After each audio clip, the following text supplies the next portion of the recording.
اعوذ باللہ من الشیطان الرجیم بسم اللہ الرحمن الرحیم۔ پاک ہے وہ ذات اللہ جو زندہ و جاوید ہے، جو ساری کائنات کو پیدا کرنے والا ہے، اسے نہ نیند آتی ہے اور نہ ہی اونگ۔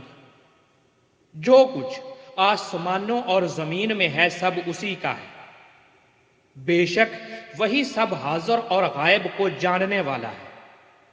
اس کی کرسی علم و اقتدار آسمان اور زمین کو گھیرے ہوئے ہے۔ دوستو، میں ہوں محمد ندیم کیسر اور آپ اس وقت موجود ہیں ندیم کیسر یوٹیوب چینل پر۔ ستارہ شمس یعنی سورج جب تمام 12 بروج کا دورہ مکمل کر کے برج حمل کے پہلے درجے میں داخل ہوتا ہے تو خاص اس وقت کو علم نجوم کی زبان میں نوروز کہا جاتا ہے۔ نوروز کو علم نجوم میں کافی اہمیت حاصل ہے۔ نوروز کا ابتدائی وقت عملیات کے لیے نہایت متبرک اور پرتاثیر جانا جاتا ہے۔ عامل حضرات اس متبرک وقت کو غنیمت جانتے ہوئے رزق کی زیادتی، صحت یابی اور تصغیر وغیرہ کے عملیات اور الواح وغیرہ تیار کر کے رکھ لیتے ہیں، جو سال بھر کے لیے اور ان کے لواحقین کے لیے برکت کا باعث ہوتے ہیں۔ جس دن نوروز ہو اس دن یہ دیکھنا چاہیے کہ قمر کس برج میں ہے، مگر خیال رہے کہ یہ آپ نے شاخا یعنی یونانی نجوم کے حساب سے دیکھنا ہے۔ بس قمر جس برج میں ہو اس کا ثمرہ حسب ذیل ہوتا ہے۔ یہ علم نجوم کے حوالے سے ایک علمی اصطلاح ہے۔ بے شک خدا تعالیٰ کی ذات ہی سب حاضر اور غائب کے حالات کو بہتر جاننے والی ہے۔ اللہ تعالیٰ میرے اور آپ کے علم میں بے پناہ اضافہ کرے، آمین۔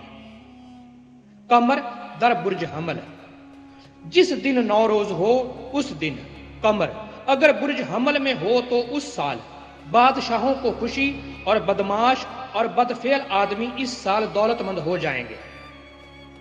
قمر در برج ثور، جس دن نوروز ہو اس دن قمر اگر برج ثور میں ہو تو اس سال شریفوں کو اس سال میں تکلیف، بیماری اور قحط کا سامنا ہو۔ مردوں کو اس سال تکلیف مگر عورتیں اس سال خوش رہیں گی۔ قمر در برج جوزا، جس دن نوروز ہو اس دن قمر اگر برج جوزا میں ہو تو اس سال بیماری کی کثرت ہو اور بارش ملک میں جا بجا ہو، لیکن غلہ اس سال سستا ہوگا۔ قمر در برج سرطان، جس دن نوروز ہو اس دن قمر اگر برج سرطان میں ہو تو اس سال رعایا خوش ہو، بادشاہ بیرون ممالک کا سفر زیادہ کرے اور ملک میں خوشحالی ہو۔ قمر در برج اسد، جس دن نوروز ہو اس دن قمر اگر برج اسد کے اندر ہو تو اس سال بادشاہوں کے درمیان محبت اور صلح ہو اور اس سال پھل اور سبزیاں کثرت سے پیدا ہو۔ قمر در برج سنبلہ، جس دن نوروز ہو اس دن قمر اگر برج سنبلہ میں ہو تو اس سال فصلوں اور باغات کو نقصان پہنچے، آدمیوں اور جانوروں میں بیماری پھوٹ پڑے اور خوف مرگ ہو۔ قمر در برج میزان، جس دن نوروز ہو اس دن قمر اگر برج میزان میں ہو تو اس سال ہر قسم کی آفات دیکھنے کو ملے، موت کا بازار گرم ہو اور فصلوں کو شدید نقصان پہنچے۔ قمر در برج عقرب، جس دن نوروز ہو اس دن قمر اگر برج عقرب میں ہو تو اس سال لوگوں کے درمیان خانہ جنگی، بغض اور حسد کی چنگاریاں سلگ اٹھیں، بیماری زیادہ ہو اور دریاؤں میں پانی کی قلت ہو۔ قمر در برج قوس، جس دن نوروز ہو اس دن قمر اگر برج قوس میں ہو تو اس سال ہوا بہت خراب چلے، بادشاہوں کا حال خراب ہو بلکہ کسی ملک کے بادشاہ کی موت کا نظارہ ہو۔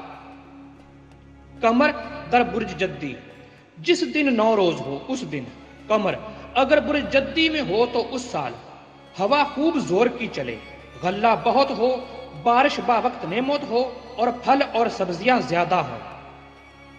قمر در برج دلو، جس دن نوروز ہو اس دن قمر اگر برج دلو میں ہو تو اس سال ہوا بہت خراب چلے اور مکڑی اور کیڑے مکوڑے بہت ہو اور کیڑوں سے فصلوں کو شدید نقصان پہنچے۔ قمر در برج ہوت جس دن نوروز ہو اس دن قمر اگر برج ہوت میں ہو تو اس سال بدماش اور ذلیل لوگوں میں بیماری پڑے، مگر شریف اور اہل علم لوگ ہر طرح سے آرام، صحت اور تندرستی حاصل کریں۔ بارش اس سال بہت زور کی ہو جس کے باعث پرندوں کی موت ہو۔ سال 2024 میں پاکستان کے معیاری وقت کے مطابق شمس برج حمل میں 20 مارچ بروز بدھ صبح 8:07 پر داخل ہوگا، یعنی سال 2024 میں نوروز پاکستان کے معیاری وقت کے مطابق 20 مارچ بروز بدھ صبح 8:07 پر ہوگا، اور اس وقت قمر برج اسد کے 3.49 ڈگری پر موجود ہوگا۔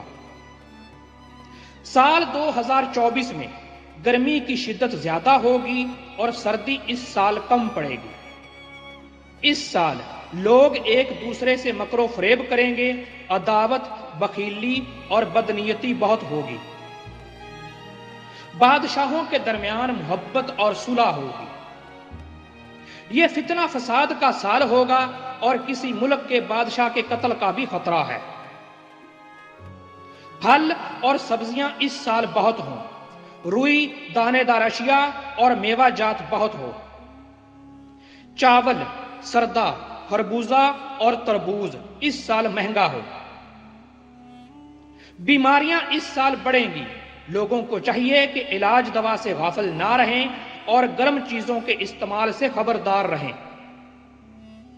علم نجوم سے متعلق انتہائی اہم معلومات کے حصول کے لیے میرے اس یوٹیوب چینل کو ضرور سبسکرائب کریں اور دوستوں سے شیئر کریں۔ جزاک اللہ۔